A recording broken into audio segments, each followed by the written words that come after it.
I found a really freaky story about some creep on Facebook. I haven't really read the majority of it, so I'm going to be hearing this real time with you. This is my first post on Reddit, so bear with me and my grammar mistakes, please. What I'm about to tell you happened a while back when I was 13, 14 years old. I had just made myself a Facebook account. I had a huge crush on this guy who used to be my neighbor and had just moved out of my street. I was super sad that I wouldn't see him again until a beautiful sunrise one night, opening my Facebook account with a friend request from him. My heart was racing, and I was ecstatic. We started talking a bit, but nothing really interesting or attention-seeking for me to develop. But one night we started a regular convo as we would usually, and then it got really scary. All of a sudden, he started claiming he wasn't my crush. That he had hacked his account and knows a lot about me. Well, that is creepy. He knew my entire name, which wasn't written on my Facebook profile. I had put in a weird half-cut version of it. It wasn't easy to guess what would be the complete one. I had spoken to my crush about how we used to be neighbors, and he moved out of name of my street. Now this creep began threatening me on how he would come get me at my house because I was young and beautiful, and his wife is getting old and wasn't satisfying his young blood. I'm gonna throw up.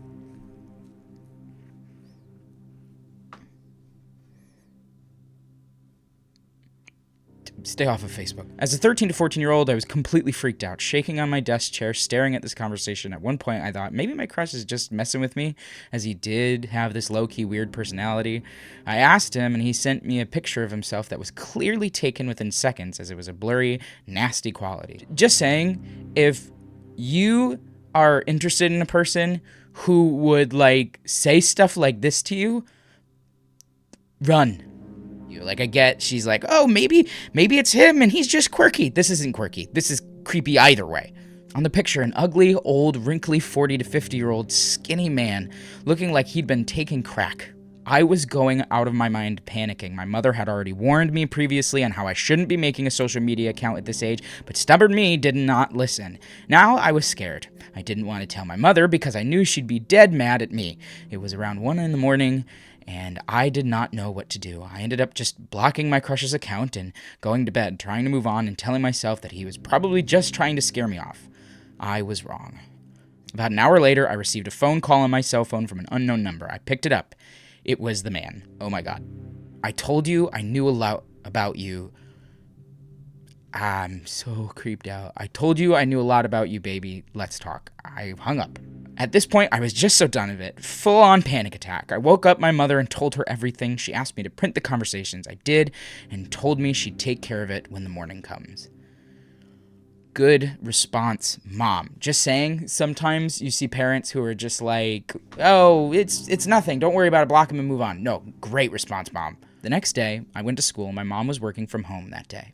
When I came back that evening, my mother told me the creep rang on the door around lunchtime, insisting a couple of times on the bell and knocking through my window glass door. Mother called the police immediately. She took the plate number on his van as he left it turned on right in front of my house while he was trying so hard to get an answer from all his knocking and ringing.